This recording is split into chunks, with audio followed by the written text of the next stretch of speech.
الحمد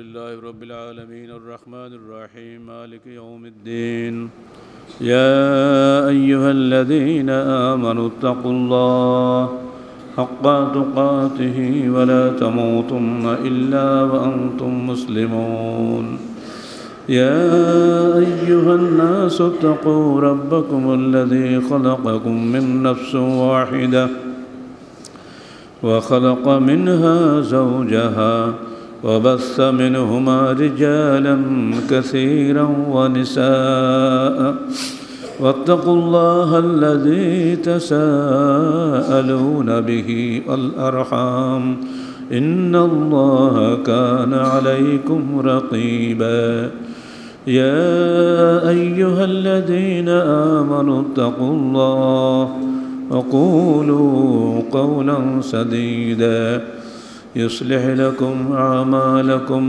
ويغفر لكم ذنوبكم ومن يطع الله ورسوله فقد فاز فوزا عظيما أما بعد فقد قال الله تعالى في الكلام المجيد فأعوذ بالله السميع العليم من الشيطان الرجيم بسم الله الرحمن الرحيم وأمر أهلك بالصلاة واصطبر عليها لا نسألك رزقا نحن نرزقك والعاقبة للتقوى সূরা তাহা 132 আয়াত। যাবতীয় হামদ সানা আল্লাহ রাব্বুল আলামিনের জন্য এবং যাবতীয় দরুদ ও সালাত শেষ নবী মুহাম্মদ রাসূলুল্লাহ সাল্লাল্লাহু আলাইহি ওয়াসাল্লামের জন্য।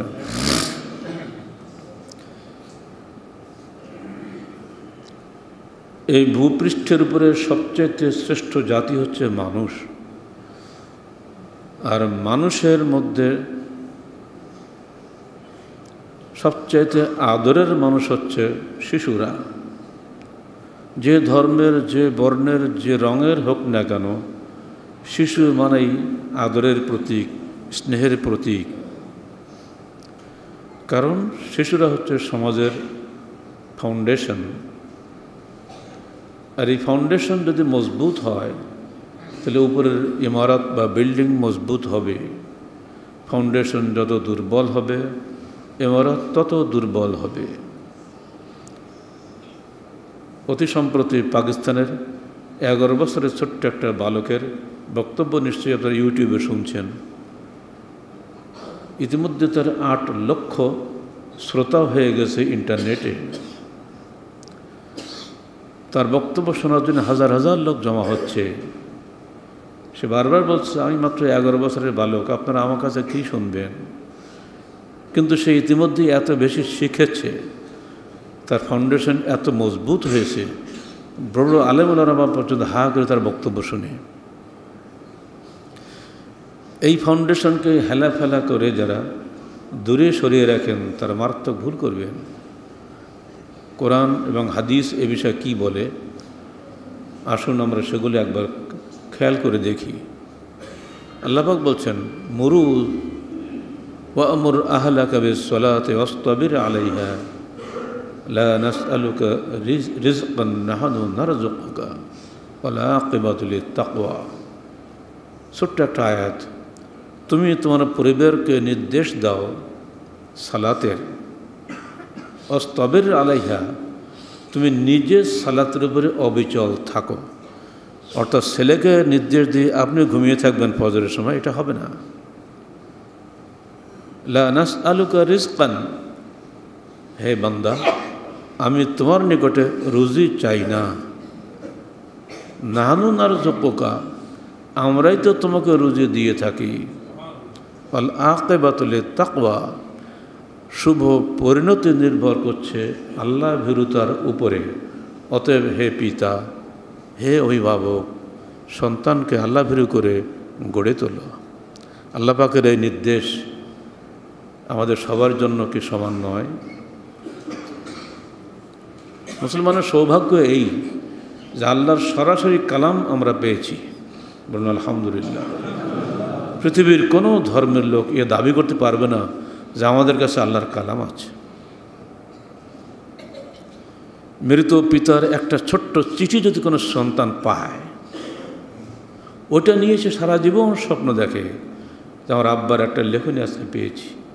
পিতার স্বপ্ন পূরণ করার জন্য সন্তান জীবনপাত করে। আর আল্লাহ প্রেরিত বাণী পড়ার সৌভাগ্য আমাদের যে হচ্ছে, এজন্য কি আমাদের খুশি হওয়া উচিত নয়? এটা তো আসমানি তার বার্তা, যে তার বার্তা এমন যার ডাইনে বামে আগে পিছিয়ে কোনো মিথ্যার অবকাশ নেই। লা ইয়াতিহিল বাতিলু মিন বাইনি ইয়াদাইহি ওয়ালা মিন খালফিহি তানজিল মিন হাকিমিন হামিদ। যেখানে বাতিলের প্রবেশাধিকার নেই, ডাইনে বামে সামনে কোনো দিক দিয়ে, এটি নাজিল হয়েছে মহাপ্রশংসিত মহাপ্রজ্ঞাময় সত্তার কাছ থেকে। এই যে কোরআনের বিশেষণ, সেই কোরআন আমরা পড়ছি, শুনছি, মানছি, কারণ আমাদেরকে ফিরে যেতে হবে তাঁর কাছে, যিনি আমাকে আপনাকে মানুষ হিসাবে পৃথিবীতে পাঠিয়েছেন। তিনি যদি ইচ্ছা করলে আমাদেরকে কুকুর বানাতে পারতেন, আমাদেরকে বিড়াল বানাতে পারতেন, কিন্তু তিনি দয়া করে আমাদেরকে মানুষ হিসাবে সৃষ্টি করেছেন। যিনি করলেন তার প্রতি আমরা কৃতজ্ঞতা প্রকাশ করব না? এজন্যই হাদিসে এসেছে, যদি বান্দা বুঝে সুঝে অন্তর দিয়ে সুবহানাল্লাহ বলে বা আলহামদুলিল্লাহ বলে বা আল্লাহু আকবার বলে, আল্লাহ পাক তার আমলনামায় এই পৃথিবী এবং আসমানের ফাঁকা স্থানটা সম্পূর্ণ নেকি দিয়ে ভরে দেন। কারণ কি?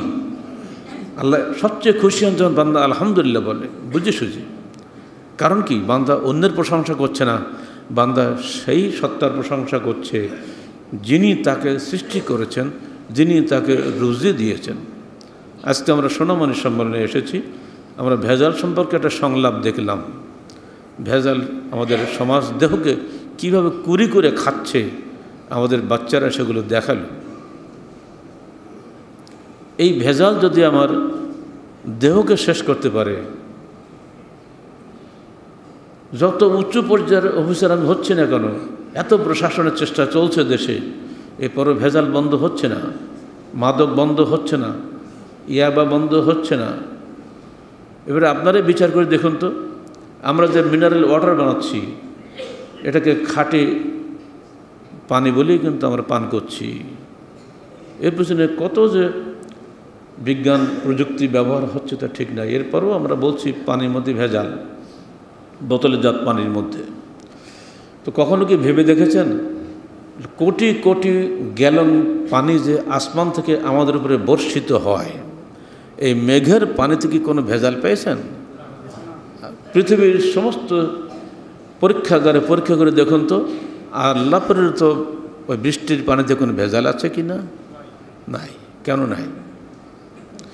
এই বৃষ্টিগুলো সারা বছর কোথায় থাকে? এরা বর্ষাকালেই কেন আসে বাংলাদেশে? এই দেশের ষড়ঋতুর দেশ, অন্য দেশ তো ষড়ঋতু নয়, 2 মাসের কোনো জায়গায় 6 মাসের, কোনো জায়গায় 3 মাসের ঋতু। আর আমাদের বাংলাদেশ সোনার দেশ, প্রতি 2 মাস পর পর এখানে সিজন চেঞ্জ হচ্ছে। এত চমৎকার একটা দেশ পেয়ে কি আমরা ধন্য নই? আমরা কি খুশি হব না? এখান থেকে বেরিয়ে আপনি একটু বিদেশ ঘুরে আসেন না, থাকতে পারবেন না, আপনার মন পাগলে ছুটবে, চলে যায় আমার সেই সুন্দর দেশটায়। এটা বাংলাদেশ। এখানকার আসমানে পানিতে ভেজাল নাই, এখানকার মাটিতে কোনো ভেজাল নাই। আমরাই মানুষেরাই ভেজাল সৃষ্টি করে দিয়েছি। আল্লাহ প্রদত্ত সব জিনিসই এমনি করে নির্ভেজাল। আল্লাহ প্রদত্ত কোরআন হাদিসও ঠিক এমনি করে নির্ভেজাল। আল্লাহর প্রেরিত সূর্য, চন্দ্র, নক্ষত্র, এ আলো এবং জ্যোতি সব কিছুই মানুষের কল্যাণে নিয়োজিত। ঠিক অমনি করে আল্লাহ প্রেরিত কোরআন এবং হাদিস সকল মানুষের কল্যাণে নিয়োজিত, বিশেষ একটি গোষ্ঠীর জন্য নয়। তবে কি, যারা একটা মানে তারাই তো কল্যাণ পায়। ঔষধ আপনি কিনে রেখে দিলেন দোকানে, খেলেন না, আপনার কি অসুখ সারবে? প্রশ্নই ওঠে না। কোরআন আপনি কিনে দিলেন মসজিদে, থাকলো, তাকে কেউ পড়লো না, বুঝলো না, কোরআন আপনার তো কোনো উপকার দিবে না। সেজন্য আমাদের দায়িত্ব এবং কর্তব্য হচ্ছে কোরআন পড়া, অনুধাবন করা, বোঝা এবং সেই অনুযায়ী আমল করা। এখানে আল্লাহ পাকের নির্দেশ, ওয়া আমুর আহলাকা বিসসালাহ, তুমি তোমার পরিবারকে নির্দেশ দাও সালাতের, ওয়াসতাবির আলাইহা, এবং তুমি এর উপরে অবিচল থাকো। লা নাসআলুকা রিজকান, আমরা তোমার কাছে রুজি চাই না। নাহনু নারযুকুকা, আমরা তোমাকে রুজি দিয়ে থাকি। ওয়াল আকিবাতু লিত-তাকওয়া, শুভ পরিণাম নির্ভর করছে তাকওয়ার উপরে, আল্লাহ ভীরুতার উপরে। কথাগুলো ছোট্ট ছোট্ট কিন্তু এত গুরুত্বপূর্ণ এবং সারগর্ভ, যার কোনো ব্যাখ্যা চলে না। মানুষ রুজির জন্য অন্যায় করে। আলহাকুমুত তাকাসুর হাত্তা যুরতুমুল মাকাবির, অধিক পাওয়ার আকাঙ্ক্ষা তোমাদেরকে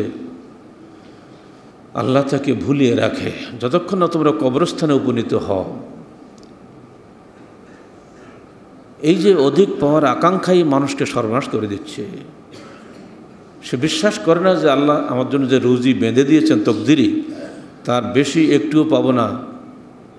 এই বিশ্বাস আমরা মুখে বলি বটে, অন্তর থেকে করি না।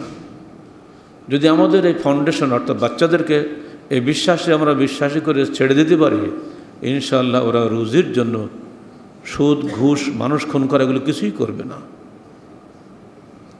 নিজের সন্তানকে দেখলাম হত্যা করেছে, কালকে পেপারে দিয়েছে। নিজের সন্তান ভাইয়ের কাছ থেকে জমি বেশি নেওয়ার জন্য, ভাইকে ফাঁসানোর জন্য নিজের কন্যা সন্তানকে হত্যা করা। বাংলাদেশে যেটা হতে পারে এ কখন কেউ কল্পনা করেছেন? দেখলাম কালকে পত্রিকায়। এর আগে দেখছিলাম নাটোরে 1 বিঘা জমি নেওয়ার জন্য মায়ের কাছ থেকে 2 ভাই মিলে রাত্রি 2টার সময় উঠে মাকে জবাই করছে। বৃদ্ধ বাপ ঠেকানোর চেষ্টা করেছে, পারেনি। পরের দিন পত্রিকা আসলো, 1 টুকরা জমির মূল্য বেশি না মায়ের স্নেহের মূল্য বেশি, না মায়ের দোয়ার মূল্য বেশি? যেসব সন্তান মায়ের দোয়া পায়নি, সে জীবনে কিচ্ছু পায়নি। যেসব সন্তান বাপ মা দোয়া থেকে বঞ্চিত, ওরা আল্লাহর রহমত থেকে বঞ্চিত। হতভাগা মানুষ কিছুই বোঝে না। দোয়া আজকে কাজে লাগবে না, দোয়া 10 বছর পরেও কাজে লাগতে পারে। ইব্রাহিম দোয়া করেছিলেন এমত অবস্থায় যখন মক্কার কাবা গৃহ ছিল না, বিজন প্রান্তরে তিনি দোয়া করেছেন, রব্বানা ওয়াবআস ফীহিম রাসূলাম মিনহুম ইয়াতলু আলাইহিম আয়াতিহি। সে পড়তেও পারি না এগুলো। হে আল্লাহ, তুমি এখানে তো রসুল পাঠাও যে তোমার বাণী তেলাওয়াত করবে, যে কাবা গৃহ নির্মাণ করবে। দোয়া করে গেছেন কবে? তারপরে ইসমাইল বড় হয়েছে, 1202 বছর বয়স হয়েছে, পরে বাবা গিয়ে বাপ বেটা মিলে কাবা ঘর তৈরি করেছে। এমন দোয়া তিনি করেছেন, অরজক আহলাহ মিনাস সামারাত, আল্লাহ তুমি এই মক্কার লোকদেরকে এমন খাদ্য ফলাদি দান করো যেন তারা তোমার শুকরিয়া আদায় করতে পারে। মক্কায় চাষাবাদ হয় না, গম হয় না, ধান হয় না, কিছুই হয় না, কিন্তু মক্কায় পৃথিবীর সমস্ত রুজি মজুদ হয়ে আছে, সবসময় আপনি পাবেন সেখানে। এমনকি বাংলাদেশের মূলা, কলা, বেগুন পর্যন্ত ওখানে পাওয়া যায়। কেন? ওই যে ইব্রাহিমের দোয়া। এজন্য মুরব্বীদের দোয়া, বাপ মায়ের দোয়া, দিনান্দের কাজ করতে হবে এই কথা ভাববেন না। যদি কেউ খালেস অন্তরে দোয়া করে আপনার জন্য, সেই দোয়া আল্লাহ পাক যদি কবুল করেন, আপনার জীবনটাই পরিবর্তন হয়ে যেতে পারে। এগুলো যদি আমাদের বাচ্চাদের না শেখানো হয়, জীবন ব্যর্থ। এটা অপরিচিত।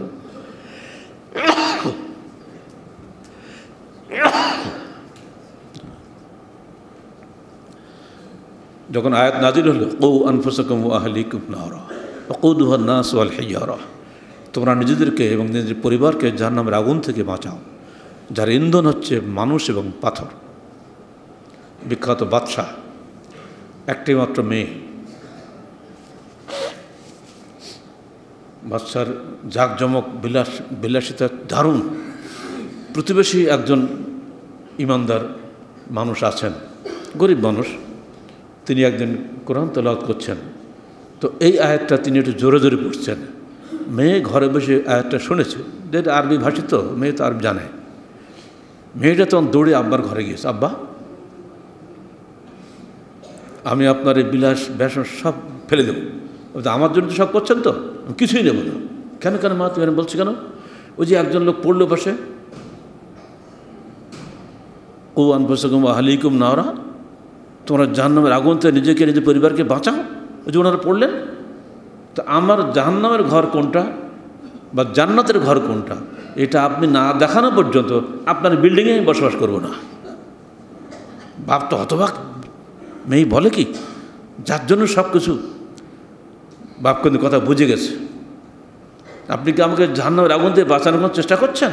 কেন আমার জন্য জমি জমা কিনছেন, বাড়ি ঘর করে বেড়াচ্ছেন, জাহান্নামের আগুন থেকে বাঁচানোর কী চেষ্টা করেছেন আপনি? আমি থাকবো না আপনার বিল্ডিংয়ে। আল্লামা ইবনুল জাওজি তো সফা গ্রন্থের মধ্যে এই ঘটনাটা টেনে বলছেন, যদি মানুষ মনে করতো যে তাকে জাহান্নামে যেতে হবে, যদি ভয় পেত, কোশ্চিনকালেও সে বিলাস ব্যসনের জীবনকে কাটিয়ে দিত না, কারণ সে জানে না কখন তার মৃত্যু হবে। কী করে মুরব্বীরা তাদের বাচ্চাদেরকে তৈরি করেছেন।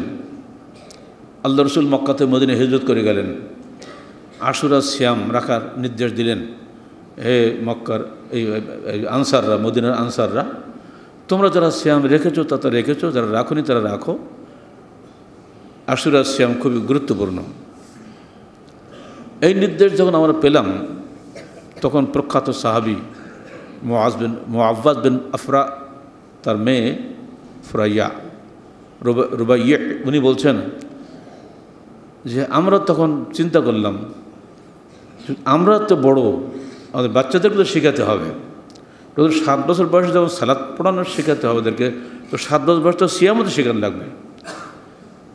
তো বাচ্চারা কাঁদে, ক্ষুধা লাগে, তখন খেলনা, তৈরি খেলনা মদিনায় তখন পাওয়া যেত, এটা নিয়ে বাচ্চাদের নিয়ে ওরা সিয়াম রাখতেন। যখন কান্নাকাটি শুরু করতো ক্ষুধায়, তখন ওই খেলনা দিয়ে তাদেরকে থামিয়ে রাখতো। এমনি করে করে দিন শেষ হয়ে যেত, সিয়াম পূর্ণ হয়ে যেত। এটা দিয়ে প্রমাণ হয় যে ইসলামী বিষয়ে প্রশিক্ষণের জন্য ছোটো থেকেই বাচ্চার থেকে গড়ে তুলতে হয়, হঠাৎ করে একদিনে হয় না। এটা বুখারী শরীফের হাদিস, আপনারা আমাদের আশির মুহররম বইয়ের মধ্যে হাদিসটা পাবেন। ঠিক অমনি করে প্রখ্যাত সাহাবী আব্দুল্লাহ ইবনে ওমর, তাকে কিভাবে আদব শিক্ষা দিচ্ছেন দেখেন বাবারা। একটা অনুষ্ঠানে হযরত আবু বকর, হযরত ওমর, আব্দুর রহমান আউফ, বড় বড় সাহাবীরা, মুরব্বীরা সব বসে আছেন। সেখানে ছোট্ট শিশু আব্দুল্লাহ ইবনে ওমরও বসে আছে। হঠাৎ আল্লাহ রাসূল প্রশ্ন করলেন, তোমাদের মধ্যে কে আছো যে কোরআনে আল্লাহ পাক বলছেন, আলাম তারা কাইফা দরাবাল্লাহু মাসালান কালিমাতান তাইয়্যিবাতান কাশাজারাতিন তাইয়্যিবাহ, কোরআনে যে শাজারা তৈয়্যিবা, পবিত্র বৃক্ষের কথা বলা হয়েছে, এটা কোন বৃক্ষ তোমরা কি কেউ বলতে পারো? সব সাহাবীরা বসে আছেন, কি বলবে? একজন একদিন মুখ চাওয়াচি করছে। শেষকালে আল্লাহ রাসূল বললেন, ওটা হচ্ছে খরজুর বৃক্ষ, এর প্রতিটি বস্তুই বান্দার জন্য কল্যাণকর। খেজুর কল্যাণকর, খেজুরের আটি কল্যাণকর, খেজুরের ডাল কল্যাণকর, খেজুরের ছোবড়া কল্যাণকর, এর কিছু অকল্যাণ নাই। যখন চলে আসতেছেন, তো ইবনে উমর বলছে, আব্বা, উমরের সঙ্গে, আব্বা, আমি কিন্তু মনে মনে এটা চিন্তা হয়েছিল আমি বলবো, কিন্তু পিছন থেকে তাকিয়ে দেখি আমি 10 নম্বরে, আমার আগে যত মুরব্বীরা সব বসে আছেন, আপনি নিজে তো আসেনি, আমি সেই ভয়ে বলিনি। ওমর ফারুক বলছেন, বাবা, তুমি যদি বলতে, এটি আমার জন্য সবচেয়ে বড় আনন্দের বিষয় হতো। তুমি জানো না, সন্তান কোনো ভালো কাজ করলে বাপেরা কত আনন্দিত হয়। এখানে আদব শেখা গেল এই, বাচ্চারা অনেক জিনিস জানলেও মুরব্বীদের সম্মানে বলা যাবে না। আবার মুরব্বীরা এজন্য বাচ্চাকে বকা যাবে না, উৎসাহ দিতে হবে। ট্রেনিং দেখেন কি নবুয়তের ট্রেনিং এগুলা। একজন খলিফা ওমর ইবনে খাত্তাব রাদিয়াল্লাহু আনহু বসে আছেন, সব সাহাবীদের ডাকিয়েছেন, এই তোমরা আসো। সবচেয়ে জ্যেষ্ঠ সাহাবী আব্দুর রহমান ইবনে আউফ এবং আরও অন্যরা। উনি প্রশ্ন করলেন, এই যে ইজা জা নাসরুল্লাহি ওয়াল ফাতহ, এই সূরা তো আপনারা সবাই জানেনই, আম্পার মধ্যে আছে। এই সূরার ব্যাখ্যা কি? একজন এক এক ব্যাখ্যা দিলেন। প্রখ্যাত সাহাবী আব্দুর রহমান ইবনে আউফ বললেন, ওমর, আমাদের এই মুরব্বীদের মজলিসে আপনি বাচ্চা ডেকে আনলেন কেন? মুরব্বীদের মজলিস তো থাকে। তো ওমর ফারুক জবাব দিলেন, হ্যাঁ, একটু পরে আপনি জানতে পারবেন কেন ডেকেছি।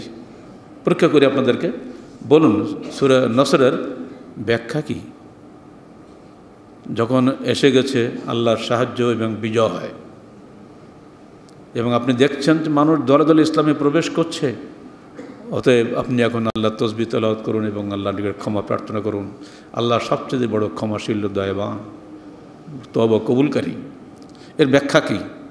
যখন এসে গেছে আল্লাহর সাহায্য এবং বিজয়, ইজা জাআ নাসরুল্লাহি ওয়াল ফাতহ, তাহলে এর ব্যাখ্যা কী? একজন একবার ব্যাখ্যা দিলেন। এইবারে শেষে এই ছোট্ট শিশু ইবনে আব্বাস, তুমি বলো তো। ইবনে আব্বাস বললেন, এই সূরার মধ্যে আল্লাহর রসুলের মৃত্যুর সংবাদ দেওয়া হয়েছে। কোথাতে কোথায় চলে গেল? কারণ যখন সাহায্য এসে যায়, বিজয় হয়ে যায়, এরপর আর দেওয়ার কিছু থাকে না, নবীর আর প্রয়োজন হবে না, এখন ওনার বিদায়ের পালা। সমস্ত সাহাবী একসঙ্গে বলল সুবহানাল্লাহ ওয়া বিহামদিহি, এমন জবটা সে দিল, আমাদের কারো ব্রেনে এটা আসে নাই। ওমর ফারুক বললেন, আমিও ওর ব্যাখ্যার সঙ্গে একমত। ঠিকই এই আয়াত নাজিল হওয়ার ৮০ দিনের পরে আল্লাহ রসুলের মৃত্যু হয়ে গেল। এই আয়াতটা নাজিল হয়েছিল কোথায়? হজের পরের দিন, যে পাথর মারে না কোরবানির দিন, ওই দিন আয়াতটা নাজিল হয়। এই সূরাটা, সূরা নসর, এটা কোরআনের সর্বশেষ সূরা। উনি বললেন এর মধ্যে আল্লাহ রসুলের মৃত্যু সংবাদ আছে, আল্লাহ পাক তাকে উঠিয়ে নেবেন দুনিয়া থেকে, সেজন্য আল্লাহ পাক এই সূরা নাজিল করেছেন। এই চিন্তা কিন্তু কারো ব্রেনে আসেনি। খলিফা হওয়া সত্ত্বেও উনি এত খুশি হলেন, বাচ্চাকে আদর করলেন। হ্যাঁ বাবা, আল্লাহ রসুল তোমার জন্য দোয়া করেছিলেন, আল্লাহুম্মা ফাক্কিহহু ফিদ্দীন, আল্লাহ তুমি ইবনে আব্বাসকে দিনের বুঝ দান করো। ওই যে দোয়া আল্লাহ রসুল তোমার জন্য করেছিল, ওই দোয়া তোমার ভাগ্যে পরিবর্তন করে দিয়েছে। তাহলে বাচ্চাদের সঙ্গে ব্যবহারটা কেমন হয় মুরব্বীদের খেয়াল করেছেন তো? অন্য সব কিছু হতে পারে, বাচ্চারাই আমাদের ভবিষ্যৎ, তাদেরকে এইভাবে গড়ে তুলতে হবে, ওরা যেন কোনো অসৎ পরিবেশে না যায়, নষ্ট হয়ে যাবে। বাচ্চাদের নিয়ে আরও কিছু ঘটনা আমরা শুনে দিই, বুঝতে পারবেন, এগুলো সব শিক্ষার জন্য খালি বলছি। আল্লাহ রসুলের ঘটনাগুলো সিরাত রসুলে আপনারা পাবেন। মুআজ বিন জাবালকে বললেন, বাবা তোমাকে ইয়ামানের যুদ্ধ করতে যেতে হবে, তোমাকে আমি ইয়ামানের গভর্নরকে পাঠালাম। লোকটা স্তম্ভিত, 19 বছরের বালক মুআজ বিন জাবালকে উনি গভর্নরকেই পাঠাচ্ছেন, ব্যাপার কি? এবার মুআজকে ডেকেছেন, তুমি পারবে, এই করতে হবে, তুমি সেখানে যেয়ে আগে কলেমা তৌহিদের দাওয়াত দিবা, যদি তারা কলেমাকে স্বীকার করে সালাতের আহ্বান জানাবে, সালাতকে স্বীকার করে জাকাতের আহ্বান জানাবে। মনে রেখে দিও, জাকাত নেওয়ার সময় সর্বোত্তম বিষয়গুলো না নিয়ে একটু কম হিসাব, কম দামের উট বা ছাগলগুলো নিয়েও, মানুষ যেন কষ্ট না পায়। বিদায়ের সময় ছোট্ট ছেলে, 19 বছর বয়স কতটুকু তো বুঝতেই পারছেন, ও ঘোড়া উঠে যাচ্ছে, রওনা করে দিচ্ছেন মুরব্বী। মুরব্বী মানে কি? আমার নবী, জাতা মুরব্বী না, কিন্তু নবী কিন্তু ঘোড়ায় না, পায়ে হেঁটে যাচ্ছেন, কারণ এখন সে আমির, সে যাচ্ছে ইয়ামানের গভর্নর হয়ে। ও তো উঠতেই চাইবে না, না তুমি ওঠো বাবা, তুমি তো সফরে যাচ্ছ। বিদায়বেলা বলছে, হে মুআজ, তুমি যখন ফিরে আসবে তখন তো আমাকে আর পাবে না, হয়তো তুমি আমার কবর পাড় দিয়ে যাবে, আমার জন্য দোয়া করো। চিন্তা করা যায়, এই সেই মুআজ 19 বছরের বালককে তিনি গভর্নর করেছেন কেন? তার তাকওয়া এবং তার যোগ্যতার কারণে। অতএব বয়স কম হলে যদি তাকওয়াশীল হয়, যোগ্যতা হয়, তাকে অবশ্যই বড় যে কোনো দায়িত্ব দেওয়া যায়, এটা একটা শিক্ষা পাওয়া গেল।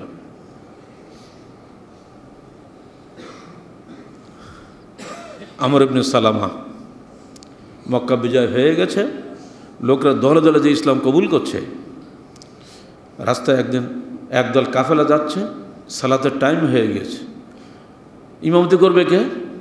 কাফেলার যিনি নেতা তিনি বললেন, তোমাদের মধ্যে সবচেয়ে কোরআন কে জানে বেশি? দেখা গেলো যে কোরআন ভালো কেউ জানে না, যেহেতু কোরআন তো নতুন নাজিল হয়েছে। তো ছোট্ট বালক আমর ইবনে সালামা, ও বলছে আমি কোরআন অনেক মুখস্থ আছে। তাই নাকি? এসো বাবা, এসো ইমামতি করো। ও স্তম্ভ, আমি কি ইমামতি করবো? আপনার মুরব্বী থাকতে, আমি মাত্র 6 বছর বয়স। না না, কোরআনের সম্মান সবচেয়ে বেশি, যার কাছে কোরআন আছে তার চাইতে উচ্চ সম্মানিত পৃথিবীতে কেউ নাই। অতএব তুমি ইমাম হও। সেজদায় গিয়েছে, পিছনে কাপড় আলগা হয়ে যাচ্ছে, অত তো এত পোশাক নাই, গরিব মানুষ সব। পিছনে মেয়েরা বলছে, কে গো তোমাদের ইমামের যে নিতম্ব আলগা হয়ে গেল? তো মেয়েরাই সঙ্গে সঙ্গে কাপড় কিনে দিল তাকে। বাচ্চা বলছে, আমি এর চাইতে খুশি কোনোদিন হই নাই যে আমার আব্বা আমাকে একটা জামা কিনে দিতে পারে নাই, আর ইমামতি করার বরকতে আজকে মুসল্লিরা আমার জামা কিনে দিল। বয়স কত? 6 বছর। ইতিহাস, সব হাদিসের ইতিহাস। মৃত্যুর 2 দিন আগে আল্লাহ রসুল ডাকলেন প্রিয় নাতি উসামা বিন যায়েদ বিন হারেসাকে, মাথায় পাগড়ি পরিয়ে দিলেন, যাও শাম এলাকায় যুদ্ধ করে এসো। বয়স 17 বছর।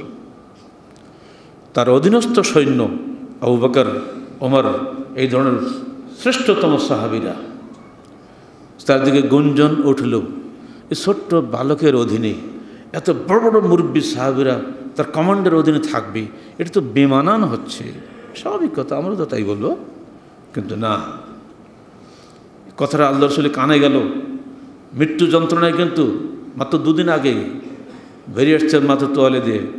সবাইকে ডাকলেন, কি গো তোমরা নাকি এর ধরনের কথা বলেছ, শুনতে পাচ্ছি, মনে রেখে দিও আমি তাকে সবচেয়ে বেশি ভালোবাসি, আমি তার হাতে পাগড়ি পরিয়েছি, ইনশাআল্লাহ আল্লাহ তাকে বিজয়ী করবেন, যাও চলে যাও। চলে গেল। 2 দিন পরে উনি মারা গেলেন। প্রতিবেশী শত্রু রোমক সম্রাট সুযোগ পেয়ে গেল। আর মোনাফেক তো মদিনায় গিজ গিজ করছিল, তখন ইহুদিরাও ছিল। ওরা দেখলো যখন রসুল মারা গেল, এইবার তো সুযোগ পেয়ে গেছি। আবু বকর খলিফা হলেন।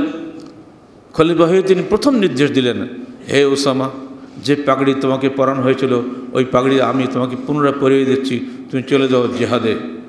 সমস্ত মজলিসে শুরা সদস্যরা, ওমর ফারুক সহ সবাই বললেন, হে আবু বকর, এই সিদ্ধান্ত এই মুহূর্তে নেবেন না, কারণ এই মুহূর্তে যদি রাজধানী থেকে সৈন্য বাইরে পাঠিয়ে দেওয়া হয় তাহলে পাশের প্রতিবেশী খ্রিস্টানরা এখনই হামলা করে মদিনা দখল করে ফেলবে। আবু বকর সেদিন বলেছিলেন দৃপ্ত কণ্ঠে, যে পবিত্র হাত দিয়ে তার পাগড়ি পরানো হয়েছে, কোশ্চিন কালো আবু বকর তো খুলবে না, ইনশাআল্লাহ বিজয় হয়ে যাবে আল্লাহর পক্ষ থেকে।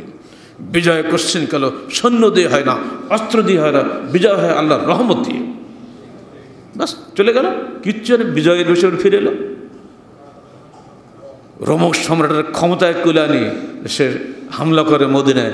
আল্লাহ পাক তার অন্তরে এমন ভীতি ঢুকিয়ে দিলেন, তিনি বুঝলেন তার দূরদর্শিতা দিয়ে যে খলিফা আবু বকর রাজধানীকে নিরাপত্তাহীন করে সৈন্য বাইরে পাঠিয়ে দেয়, না জানি গোপনে তার কত সৈন্য আছে, এই ভয়ে আর সামনে আসেনি।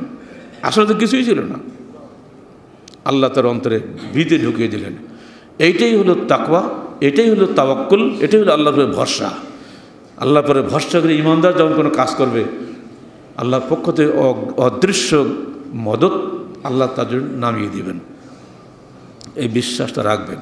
আমাদের বাচ্চারা যখন এগুলি শুনবে তখন তাদের মধ্যে কি আকীদা মজবুত হবে না? কিসের দুনিয়াদারি? চারিদিকে শত্রু বেষ্টিত। যারা হজ করেছেন তারা দেখেছেন সওরগিরি গুহা, পা দেখা যাচ্ছে। আবু বকর ভয় পেয়ে গিয়ে বলছেন, হে আল্লাহ রসুল, ওই যে শত্রু পা দেখা যাচ্ছে, ওরা নিচে তাকালেই তো আমরা ধরা পড়ে যাব। আল্লাহ রসুল বলছেন, লা তাহজান ইন্নাল্লাহ মা'ানা, তুমি চিন্তিত হইও না, আল্লাহ আমাদের সঙ্গে আছেন।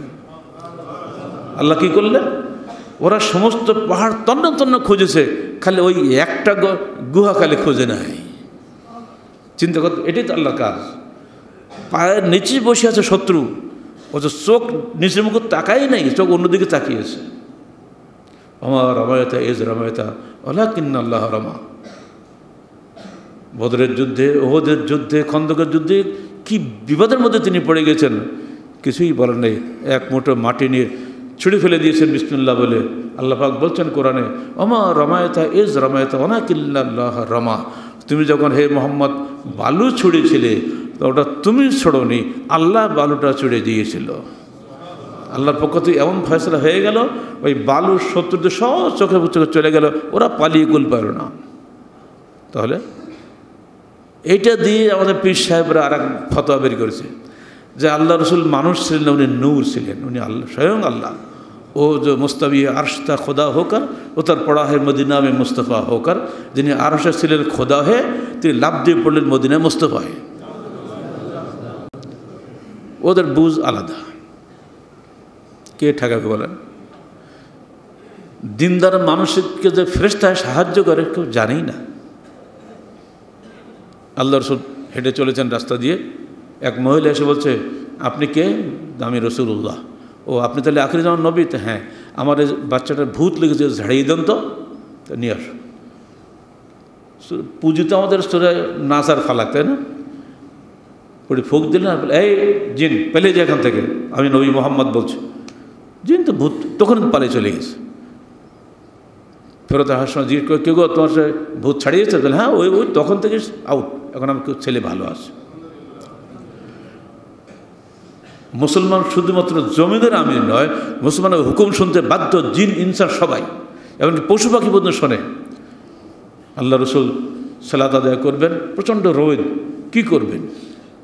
একটা গাছের তলায় গেলেন, গাছ নির্দেশ দিলেন, তুমি মাথা নিচু করো। গাছ নিচু হয়ে গেল, ছায়া হয়ে গেল, সালাত আদায় করা হয়ে গেল। ইতিমধ্যে এক মুনাফিক শয়তান টের পেয়েছে উনি একা একা আছে, উনি এসেই ওই তরবারিটা নিয়ে নিয়েছে। বলছে, এই মোহাম্মদ তোমাকে এবার ঠেকাবে কে? উনি তো নিরস্ত্র। আল্লাহ রসুল বলছে, এবার আমাকে আল্লাহ ঠেকাবে। যেই বলছে আল্লাহ ঠেকাবে, ওই ভয়ে হাত থেকে তরবারি পড়ে গেছে। এবার উনি নিয়েছেন তরবারি, বলে এবার তুমি বলো তোমাকে কে ঠেকাবে? তো তুমি আমাকে ক্ষমা করো, আমি আর বলবো না। কেন? বলো আল্লাহ ঠেকাবে।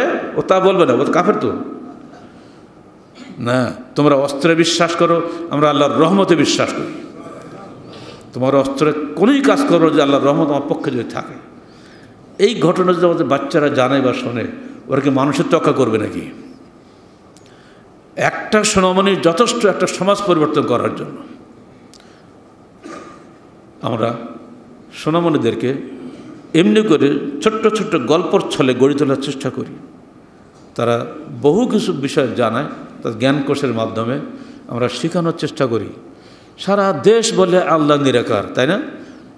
একটু দেই মাদ্রাসায়, একটু দেই তৃতীয় শ্রেণী বই আমি নিজের ছেলের কাছ থেকে নিয়ে পড়ে দেখেছি, নিজে লিখছে আল্লাহ নিরাকার, আল্লাহ সর্বত্র বিরাজমান।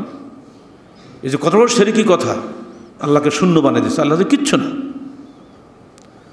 এখন কিন্তু আলহামদুলিল্লাহ আমাদের প্রচারে মানুষ বলতে শুরু করেছে যে না, আল্লাহ নিঃসন্দেহে একটি নিজস্ব সত্তা তার আছে, যিনি আমাদের মতো নন। তার কান আছে, আমাদের কানের মতো নয়। তার চোখ আছে, আমাদের চোখের মতো নয়। তার নিজস্ব আকার আছে, কিন্তু কারোর সঙ্গে তুলনীয় নয়। এখন বিজ্ঞান প্রমাণ করে দিচ্ছে যে আসলে আমরা যা ভাবছিলাম তা নয়। এ বিষয়ে আমাদের লেখাগুলো পড়লে আপনারা বুঝতে পারবেন। আজকের বিজ্ঞান আবিষ্কার করছে যে বিগ ব্যাংয়ের মাধ্যমে পৃথিবী সৃষ্টি হয়েছে, অথচ ১,৫০০ বছর পূর্বেই কোরআন নাজিল হয়েছে মক্কার মরুচারী মরুদুলালের কাছে, যিনি কখনই কোনো স্কুল কলেজ ইউনিভার্সিটি পড়েন নাই। তিনি আগেই আমাদেরকে শুনিয়ে দিয়েছেন যে আসমান জমিন কানাতা রাতকান ফাতাকনা হুমা, আসমান জমিন একসময় একত্রিত ছিল, অতঃপর আমরা তাকে বিভক্ত করে দিয়েছি। বিজ্ঞান যদি কোরআন পড়ত, বিজ্ঞানীরা অনেক আগেই বহু বিজ্ঞান আবিষ্কার করতে পারত। বহু আগেই বিজ্ঞান বলে দিচ্ছে যে তাই তো একটা লোনা পানি, একটা মিষ্টি পানি, এ কী করে হয়? কোরআন কিন্তু অনেক আগেই বলে দিয়েছে, মারাজাল বাহরাইন ইয়ালতাকিয়ান বাইনহুমা বারযাখুন লা ইয়াবগিয়ান। আছে না সূরা রহমানে? এই অনুবাদও বুঝি না, বিজ্ঞান তো নাই। কারণ ইউনিভার্সিটিতে তো বিজ্ঞান পড়ায়, কোরআন তো পড়ায় না। কোরআনই সব বলে দিয়েছে আগেই। আমি দুটা সাগরকে একত্রিত পরিচালিত করি, বাইনহুমা বারযাখুন, দুটার মাঝখানে পর্দা করে দিয়েছি, লা ইয়াবগিয়ান, একটা পানি আরেকটা পানির উপরে বিদ্রোহ করে না। কার হুকুমে এটা হয়? নিঃসন্দেহে আপনাকে স্বীকার করতেই হবে একজন সৃষ্টিকর্তা আছেন যিনি এগুলো করেন। মানুষের কোনো ক্ষমতা নেই এগুলি করা। একই মাটিতে ফুল হচ্ছে, ফল হচ্ছে, তিতা গাছ হচ্ছে, মিঠে গাছ হচ্ছে, বহু আগে আল্লাহ বলে দিয়েছেন। সব কিছুই আমরা জোড়ায় জোড়া সৃষ্টি করেছি। খালাকাল আজওয়াজা কুল্লাহা, সব কিছুই আমি জোড়ায় জোড়া সৃষ্টি করেছি। আমরা খালি বুঝি পুরুষ আর নারী, আর তো বুঝি না। এখন বিজ্ঞান দেখিয়ে দিয়েছে কোনো জায়গাতেই জোড়া ছড়া নাই, এমনকি ইলেকট্রন এবং প্রোটন যা না হলে বিশ্ব চলে না, সব জায়গাতেই এ দুটো লাগে। ওখানে শুধু ইলেকট্রন নয়, শুধু প্রোটন নয়, দুটো আছে, একটা ইলেকট্রন একটা প্রোটন, একটা নেগেটিভ একটা পজিটিভ। যে তার দেখছেন না, একটা পজিটিভ একটা নেগেটিভ না। একমাত্র বেজোড় তিনি, যিনি এই জোড়াকে সৃষ্টি করেছেন, তিনি কে? আল্লাহু আকবার। এজন্য ইন্নাল্লাহ বিত্রুন ইউহিব্বুল বিত্র ফাউতরু ইয়া আহলাল কোরআন। আল্লাহ নিজে বেজোড়, তিনি বেজোড়কে পছন্দ করেন। অত হে কোরআনের অনুসারীরা, তোমরা বেতের পড়ো। আহলে হাদিসরা এক রাকাত বেতের পড়ে, বেদাতিরা এক রাকাত বেতের হয় না বলে। তাহলে কি আল্লাহকে বেতের বলো? পরিষ্কার আল্লাহ রসুল বলছেন ইন্নাল্লাহ বিত্রুন, আল্লাহ নিজে বেতর। বেটা তুমি বেতের পড়ো মানে যে কোনো জোড়ের সঙ্গে এক যোগ না করলে কি বেজোড় হয়? দুইয়ের সঙ্গে এক দিলেই তবে তো তিন হয়। যদি একই না থাকে তাহলে অত সব কিছুর মূলে কিন্তু কোরআনে আছে। ওয়াল ফজরে ওয়াল লায়ালিন আশর ওয়াল শাফঈ ওয়াল বত্রে ওয়াল লাইলি ইযা ইয়াসর। আর শাফঈ মানে জোড়, আর বত্র মানে বেজোড়। ছোট্ট ছোট্ট আয়াত, অর্থ বুঝি না। এইগুলো রিসার্চের জন্য আমরা বারবার সরকারকে বলেছি, ইউনিভার্সিটিতে নাট্যকলার ডিপার্টমেন্ট খুলেছেন, সঙ্গীতের ডিপার্টমেন্ট খুলেছেন, কোরআন গবেষণার ডিপার্টমেন্ট কেন খুলছেন না? এত সায়েন্স পড়াচ্ছি আমরা, অত বাংলাদেশের বিজ্ঞানীরা একটা বিলেট বানাতে পারে না, সুজ বানাতে পারে না। এরা বিদেশ থেকে সব কিছু নিয়ে আসতে হয়। এটা কী রিসার্চ করে? কিসের বিশ্ববিদ্যালয়? শুধু কোরআন এবং হাদিস রিসার্চ করেন না। এগুলো আমাদের লেখনের মধ্যে আমরা বলে দিয়েছি মুসলিম বিজ্ঞানীরা কী কী করেছে। হাজার বছর ধরে মুসলিম বিজ্ঞানীরা দুনিয়ার নেতৃত্ব দিয়েছে। আধুনিক বিজ্ঞানের জনক রজার বেকন পর্যন্ত বলতে বাধ্য হয়েছেন, মুসলমানরা দুনিয়াতে না আসলে আমরা বিজ্ঞানের খবরই পেতাম না। মরিস বুকালি কোরআনের ভুল ধরতে গিয়ে নিজে মুসলমান হয়ে গেলেন। আইনস্টাইন পরিষ্কার বলে দিয়েছেন, religion without science is blame, science without religion is blame. ধর্ম ব্যতীত বিজ্ঞান অচল পঙ্গু, আর বিজ্ঞান ব্যতীত ধর্ম অন্ধ। এজন্য এখন যত ধার্মিক নামে পরিচিত অনেক বহু লোক যারা আছে, এত গোঁড়া, এরা আসলে ধার্মিক নয়। মানে কোরআন হাদিসকে ব্রড সেন্সে উদার মনে এরা গবেষণা করে না, যা জেনে রেখেছে ওইখানেই বসে আছে। যার ফলে আজকে আমাদের সন্তানরা লেখাপড়া শিখে সর্বোচ্চ ডিগ্রি অর্জন করছে বটে, কিন্তু মূল এলেম, মূল জ্ঞান তার শিখতে পারছে না। এজন্য হযরত মুআবিয়া ইবনে আবি সুফিয়ান থেকে বর্ণিত একটা হাদিসে আল্লাহ রাসূল বলছেন, মান ইউরিদুল্লাহু বিহি খায়রান ইফাক্কিহু ফিদ্দীন। আল্লাহ পাক যার কল্যাণ চান তাকে দ্বীনের বুঝ দান করেন। অতএব আমাদের উচিত হবে দ্বীনের বুঝ শেখানো। বাচ্চাদেরকে নাচ গান নাট্যকলা শেখানোটা উচিত নয়, ওগুলো সে নষ্ট হয়ে যাবে। তাকে সবার আগে শিখাতে হবে আল্লাহর বাণী, ইকরা বিসমি রাব্বিকাল্লাযী খালাক। প্রথম এটা নাজিল হয়নি, তুমি পড়ো সেই প্রতিপালকের নামে যিনি সৃষ্টি করেছেন। খালাকাল ইনসান মিন আলাক, এই 5টা আয়াত নাজিল হয়েছে প্রথমে। তো প্রথমে আমার বাচ্চাকে শেখাতে হবে আল্লাহ আছেন, আল্লাহ তাকে সৃষ্টি করেছেন। এইটা যখন তার মগজে ঢুকে যাবে তখনই কিন্তু সে আল্লাহর বাণী বা বিধান মানতে আগ্রহ বোধ করবে। আর শুরুতে যদি তাকে ডুগডুগি বাজানো শিখিয়ে দিই তো জীবনে আল্লাহর ধারে কাছে যাবে না। ওই ছেলেই একদিন আপনার ক্ষতিকর হবে সমাজের জন্য। আমাদের সোনামণিরা এইভাবে গড়ে উঠুক, এটাই আমরা প্রাণ ভরে কামনা করি। আমাদের সন্তানদেরকে, আমাদের মেয়েদেরকে আমরা এইভাবে গড়ে তুলি। মেয়েদের জন্য পৃথক লেখাপড়া শিক্ষা হোক, পর্দা রক্ষা করে, এটা আমরা চাই। আপনারা দেখেছেন এটা আল্লাহ পাকের মেহেরবানি। আজকে নওদাপাড়াতে মহিলাদের পৃথক শিক্ষা ব্যবস্থা একদম ক্যাম্পাসের বাইরে, ও পাশে 9 বিঘা, এখানে 10.5 বিঘা, এটা বালক ওটা বালিকা। এত সুন্দর ব্যবস্থাপনা বাংলাদেশের কোনো বিভাগীয় শহরে আমাদের জানা মতো নাই। একই সিলেবাস, একই সব, কিন্তু কর্ম শিক্ষাক্ষেত্র পৃথক। এইটা যে আল্লাহ পাক আমাদেরকে দিয়েছেন, যদি আমরা এখানে এটাকে সঠিকভাবে মূল্যায়ন করতে পারতাম, এটাকে যদি ইউনিভার্সিটি করে সর্বোচ্চ বিদ্যাপীঠে রূপান্তরিত করতে পারতাম, এখানে কোরআন রিসার্চ হইতো, এখানে হাদিস রিসার্চ হইতো, এখান থেকে সত্যিকারের মা তৈরি হতো, একটা দিনদার মা, একটা দিনদার সমাজের কারিগর। সমাজ তো মূলত তৈরি করে মায়েরা। মায়েরা যদি বেদিন হয়, সন্তানকে দিনদার হবে নাকি? এজন্য আমরা মায়েদের ব্যাপারে বেশি আগ্রহী।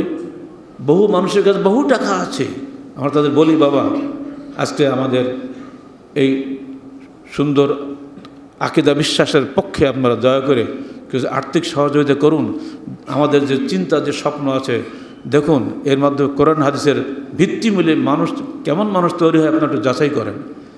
ইনশাআল্লাহ এর মাধ্যমে সমাজে শান্তি আসবে। কোরআন হাদিস ছাড়া অন্য কোনো কিছুতেই শান্তি আসতে পারে না। আজকাল মৌলবী সাহেবদের কাজ হয়েছে কি 8 টাকা তারাবিরা 20 টাকা তারাবি, বেটা ওই নিয়ে লাফালাফি কেন বেটা? হাদিসের দেখ আল্লাহ নবী কী করেছে, হাদিস কোরআন সবাই কাছে এখন তো বাংলা অনুবাদ হয়ে গেছে, আছে না? আল্লাহ নবী জিন্দগিতে কখনো 20 টাকা তারাই পড়ে নাই, কিন্তু 8 টাকা দেখলে তার মসজিদ বের করে দেবে। এই যখন হিংসা এবং জিদ সৃষ্টি হয়, এটা কোনো ইলম নয়।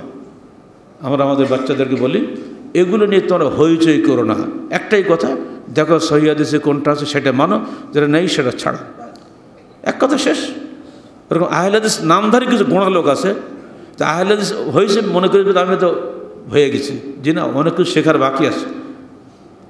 এমনকি একজন নন আহলে হাদিস ব্যক্তি সালাতুর রাসূল পড়ে পুরো লাইফ চেঞ্জ করে ফেলে দিচ্ছে। এই মসজিদে বহু লোক চলে আসছে আজকে সারা শহর থেকে শহীদদেরকে সালাত আদায় করছে, অথচ এই শহরেরই আহলে হাদিস মসজিদ বহুত আছে, সেখানে আমরা গেলে ঢুকতেই দেবে না, কারণ সালাত শেষে আমরা দলবদ্ধ মোনাজাত করি না। অপরাধ আমাদের একটাই, অথচ আল্লাহ রাসূল জীবনে কখনো এই কাজ করেন নাই, সাহাবে কেরাম করেন নাই। আমি করি কী করি বলেন? এই যে গোঁড়ামি, এই গোঁড়ামির নাম ধর্ম নয়। ধর্মের বা ইসলামের মূল বক্তব্যই হচ্ছে যে বিদায় হজের ভাষণে মৃত্যুর 81 দিন পূর্বে 80 দিন পূর্বে আল্লাহ রাসূল আমাদেরকে বলে গিয়েছেন, দেখো তারাক্তু ফীকুম আমরাইন লান তাদিল্লু মা মাসসাকতুম বিহিমা, আমি তোমাদের কাছে দুটি বস্তু ছেড়ে যাচ্ছি, যতদিন তোমরা কঠিনভাবে দুটো আঁকড়ে থাকবে ততদিন তোমরা পথভ্রষ্ট হবে না। কিতাবুল্লাহ ও সুন্নাত নবী, আল্লাহর কিতাব এবং তার নবীর সুন্নাহ, এই তো বলে গেছেন। তো এই কথাটাই কিন্তু সবাই বলছে, মানার বেলায় মানছে নিজের ইচ্ছা মতো যা খুশি তাই করে যাচ্ছে।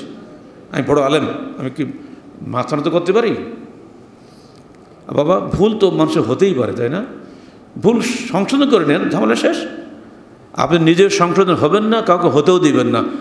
এই কারণেই সমাজে এত হিংসা হানাহানি। আমাদের বাচ্চাদেরকে সঠিক অর্থে ওরা সোনার পুত্তলির মতো সুন্দর মনটা নিয়ে ওরা দুনিয়াতে এসেছে। এই সুন্দর মানসিকতা যদি ওদের থাকে বড় হওয়া পর্যন্ত, তাহলেই তো সোনার দেশ তৈরি হবে। সোনার দেশ হতে গেলে সোনার মানুষ লাগবে না? সোনার মানুষ হতে গেলে অবশ্যই তাকে কোরআন হাদিস পড়তে হবে, এর বাইরে যাওয়া যাবে না। উপন্যাস পড়েই কখন কি সোনার মানুষ তৈরি হয়? গান বাজনা করি সোনার মানুষ তৈরি হয়? এটা পাগলের কারবার। আমরা অভিভাবক ভাইদেরকে অনুরোধ করব, দয়া করে আমাদের কথাগুলো বোঝার চেষ্টা করুন। ঘরে ঘরে সোনামণি মাদ্রাসা, সোনামণি স্কুল গড়ে তুলুন, সেখানে আমাদের সিলেবাস নিন, পড়ান তাদেরকে। শুধুমাত্র আমাদের ক্লাস 1, 2, 3-তে যে আরবি কায়দা আমরা দিয়েছি, এটুকু যদি পড়িও আর কিছু যদি না পড়ে জীবনে, অতি তার যে আকীদা তৈরি হয়ে যাবে, ইনশাআল্লাহ ওই আকীদা তাকে জান্নাতে নিয়ে চলে যাবে। পড়ে দেখেন না আমরা কি করি এখানে। পরিশেষে আবারও হাদিসটা কোরআন আয়াতটা মনে করে দিই, আল্লাহর নির্দেশ, ওয়া'মুর আহলাকা বিস-সালাতি ওয়াসতাবির আলাইহা, তুমি তোমার পরিবারকে সালাতের নির্দেশ দাও এবং তুমি নিজে এর উপরে অবিচল থাকো। লা নাসআলুকা রিজকান নাহনু নারযুকুকা, আমরা তোমার কাছে রুজি চাই না, আমরা তোমাকে রুজি দিয়ে থাকি। ইঙ্গিত হচ্ছে তোমাকে যে আল্লাহ রুজি দেয়, তো সন্তানকে ঠিক সেই আল্লাহই রুজি দেবে। সন্তান শুধু জীবন নিয়ে আসে না, সন্তান দুটো হাতও নিয়ে আসে। সন্তানের তকদির আলাদা, তোমার তকদির আলাদা। অর্থাৎ সন্তানের মহব্বত করে তুমি দিনের ক্ষতি করবা, নিজের কবরে ক্ষতিগ্রস্ত হবা, এই ভুলটা যেন তুমি করো না। আল আকিবাতু লিত তাকওয়া, হে পিতা, হে সন্তান, মনে রেখে দিও চূড়ান্ত শুভ পরিণাম হচ্ছে তাকওয়ার উপরে, শুভ পরিণতি হচ্ছে আল্লাহ ভীরুতার উপরে। আল্লাহ পাক আমাদের সোনামণিদেরকে সত্যিকার অর্থে সোনার মানুষ গড়ে তুলুন এবং আমাদের মুরব্বীদেরকে এই বাচ্চাদের গাইড করার মতো যাবতীয় ক্ষমতা যেন আল্লাহ পাক দান করেন। আকুলু কওলি হাযা আস্তাগফিরুল্লাহ লি ওয়া লাকুম ওয়া লিসাইরিল মুসলিমিন।